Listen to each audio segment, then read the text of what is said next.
And for more on the future of Ukraine, we're joined in the studio by Ambassador William Courtney. He is the former U.S. ambassador to Georgia and Kazakhstan. And from London, Alexander Nekrassov, a former advisor to the Kremlin. Gentlemen, thank you so much for joining us. And Alexander, I'd like to get your reaction first to President Obama's warning to Russia and the reports of Russian troops in Crimea. Well, it's a very difficult situation, and to be honest with you, I think that the interim government has made basically all the wrong moves, and it alienated the east and the south of the country by its dramatic changes, for example, in the law, by downgrading the Russian language. That was a signal for many people in the east and south in Crimea that something is going on and that situation will change not in their favor. And I think the rhetoric itself coming from Kyiv after the so-called new unity government has been appointed was not really helpful. And I can tell you another thing, that the Russian side is looking at the situation, what we think, is that the government, the interim government in Kyiv is now feeling the pressure. It thought that the West will run to it, embrace it, and give it billions of dollars. I think 35 billion was an amount that this interim government was expecting or asking. Then suddenly they realized they're not getting any. Or if they get any, then the conditions will be so tight and strict that they will not be able to perform them. So what we have now is a desperate interim regime, which is not even accepted by Russia and by many people in Ukraine itself. And it's trying to play all sorts of games and trying to accuse Russia of planning an invasion and interfering and sending troops and so on. And as for President Obama, well, he was cautious, he was careful. He understands this is not Iraq, this is not Syria, this is not Libya, this is not Afghanistan. This is Russia with nukes and with China behind it. So all these games with small nations will not play here. And Alexander, let me let Mr. Courtney weigh in here, because you've brought up a lot of great points, and I'd like to give you a chance to respond to some of the things that he mentioned, starting with the current interim government. Is there this pressure for them to come together and stabilize the region? What's going on here? And what are the costs that U.S. President Barack Obama is talking about? President Obama has not specified the costs. It's too soon to do that. But what is interesting is that a lot of people in Russia thought the eastern part of Ukraine might rebel against what was happening in the Maidan and the new government in Kiev. That hasn't happened. President Yanukovych fled to Donetsk in eastern Ukraine, his home base, and it turned out there he wasn't even allowed to get on an airplane to fly to Russia. So then he went down to Crimea, where Russia has greater sway. Eastern Ukraine is not going to defect to Russia.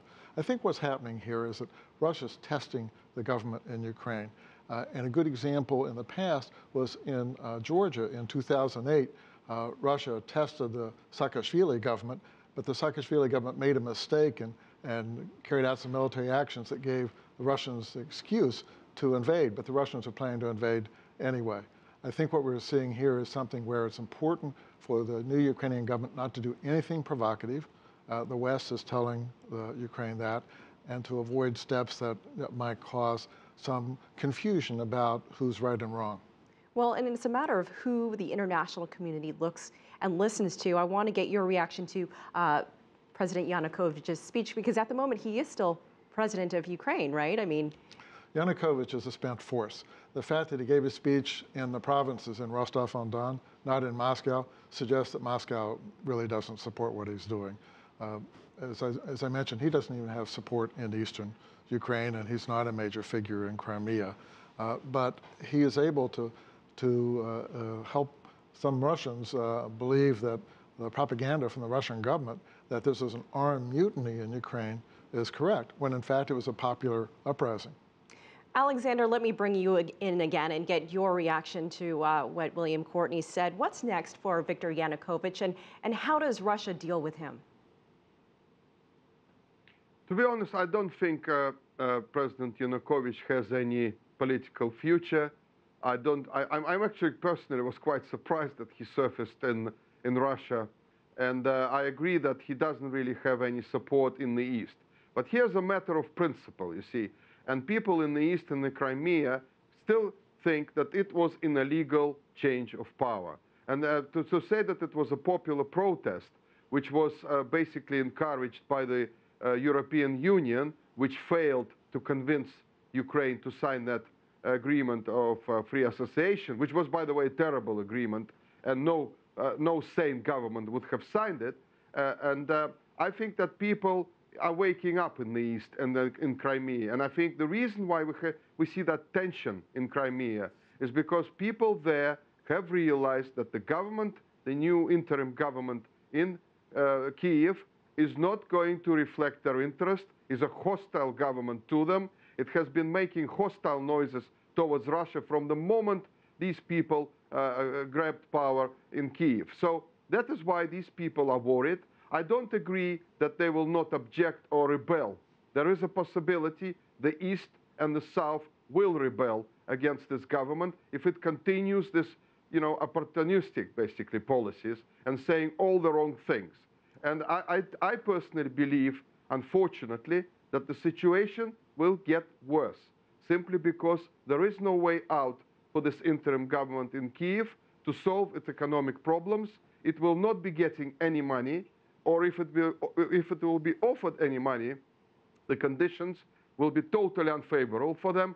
It has come to a point, by the way, that this interim government, which has been so angry with Russia, has been quietly asking for money from Russia, would you believe it, and saying that, well, you've promised us there was a deal, why not keep your word? This was absolutely amazing. And that tells me that there is uncertainty in Kyiv with this interim government, what is going on. There is uncertainty and even a slight fear, I think, in the West, that they have done something without thinking it through what will happen after this so-called people's protest. Alexander, and I think we are seeing a pattern here. Let me let, we're almost out of time. Let me let William have the last word. We have about 10 seconds left. The International Monetary Fund will send a team to Ukraine next week. Ukraine will get a lot of money from the West. They'll have to make some economic reforms, but those will be reforms that will strengthen the economy in any event. All right, gentlemen, thank you both for joining us. We appreciate your time and your insight on this ongoing situation.